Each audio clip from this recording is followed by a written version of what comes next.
សេចក្តីថ្លែងការណ៍ថ្កោលទោសសកម្មភាពរដ្ឋបាលដែនដីខេត្តស្រះកែវនិងកងកម្លាំងប្រដាប់អាវុធថៃចូលឈូសឆាយដីធ្លីពលរដ្ឋខ្មែរនៅភូមិព្រៃច័ន្ទអ្នកនាំពាក្យរងក្រសួងមហាផ្ទៃនៃព្រះរាជាណាចក្រកម្ពុជាថ្កោលទោសយ៉ាងធ្ងន់ធ្ងរបំផុតចំពោះរដ្ឋបាលដែនដីខេត្តស្រះកែវនិងកងកម្លាំងប្រដាប់អាវុធចម្រុះថៃដែលបានបន្តធ្វើសកម្មភាពឈូសឆាយដីធ្លីបំពានដែនអធិបតេយ្យភាពកម្ពុជានិងធ្វើទុកបុកម្នេញលើប្រជាពលរដ្ឋខ្មែររស់នៅភូមិព្រៃច័ន្ទឃុំអូ3ជាន់ស្រុកអូជ្រៅខេត្តបន្ទាយមានជ័យនារសៀលថ្ងៃទី10ខែតុលាឆ្នាំ2025ទង្វើភាគីថៃលើកនេះបានធ្វើឲ្យមជ្ឈដ្ឋានជាតិនិងសាធារណមតិអន្តរជាតិពេញសកលលោករួមទាំងពលរដ្ឋថៃមានវិចារណញ្ញាណមួយចំនួនផងនោះកាន់តែមានក្តីតបប្រមល់ទល់ពុទ្ធោត្បិតវាបានប្រឆាចពីច្បាប់និងសិទ្ធិសញ្ញាអន្តរជាតិជាគំរូអាក្រក់និងអន់ថយមួយដែលមិនគួរកើតមានក្នុងតំបន់អាស៊ាននិងពិភពលោកទង្វើក៏ក្លឿនជាបន្តបន្ទាប់ឥតអៀនខ្មាស់ពីរដ្ឋបាលដែនដីខេត្តស្រះកែវនិងកងកម្លាំងប្រដាប់អាវុធចម្រុះថៃជាការរំលោភគោលការណ៍កម្មសិទ្ធិក្នុងនីតិអន្តរជាតិ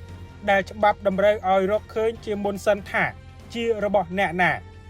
ជាក់ស្ដែងចំណុចរំលោភបំពាននោះបានកំពុងស្ថិតក្រោមការកាន់កាប់រស់នៅអាស្រ័យផលនៃពលរដ្ឋកម្ពុជាស្រស់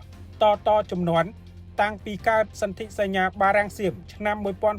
1904និង1907មកម្ល៉េះអង្គហេតុបង្កើតដោយថៃកំពុងរំលោភយ៉ាងធ្ងន់ធ្ងរលើគោលការណ៍នីតិអន្តរជាតិស្តីពីការកំណត់ព្រំដែនតាមអាណានិគមនិយមគោលការណ៍នេះបានផ្ដល់ឲ្យរដ្ឋភាគីស្វែងរកចំណុចឯកភាពក្នុងករណីនៅមានមន្ទិលតាមរយៈគណៈកម្មការព្រំដែនចម្រុះកម្ពុជាថៃ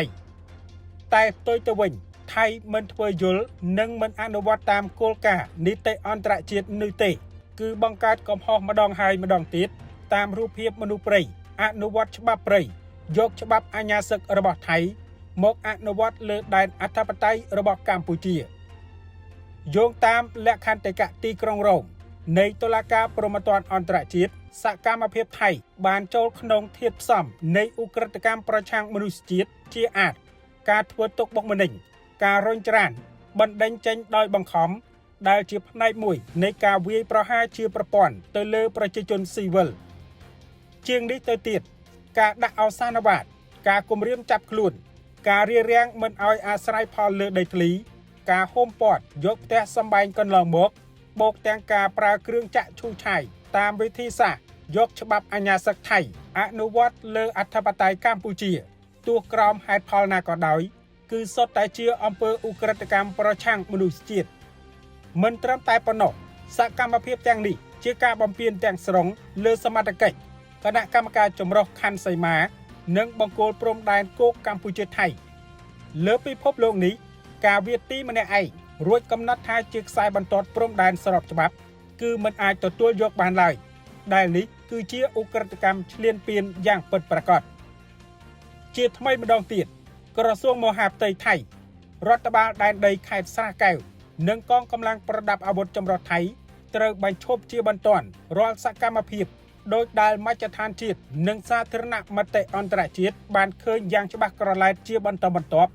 និងត្រូវតែមានស្មារតីភ្ញាក់រលឹកបោះបង់ចោលឲ្យអស់នៅរាល់ផែនការជាប្រព័ន្ធដែលចង់តែបំផ្លិចបំផ្លាញបទឈប់បាញ់ដែលភាគីទាំងពីរនិងមិត្តភ័ក្តិបរទេស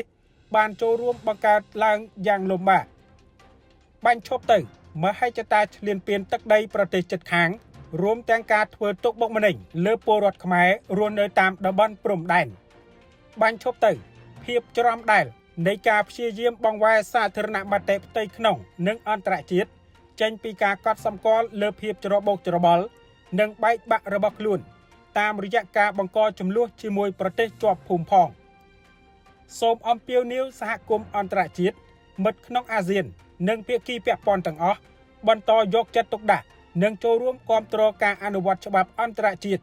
ដើម្បីរក្សាសន្តិភាពស្ថិរភាពនិងការគោរពអធិបតេយ្យភាពគ្នាទៅវិញទៅមករវាងកម្ពុជានិងថៃការរួមចំណែកនេះមិនមែនមានកម្មវត្ថុជួយតែប្រទេសកម្ពុជាដែលហែលឆ្លងកាត់សោកនាដកម្មនៃភ្លើងសង្គ្រាមដ៏កំសត់ពីអតីតកាលនោះទេក៏ប៉ុន្តែ ក៏ដើម្បីបបផហេតុរួមនៃមនុស្សជាតិ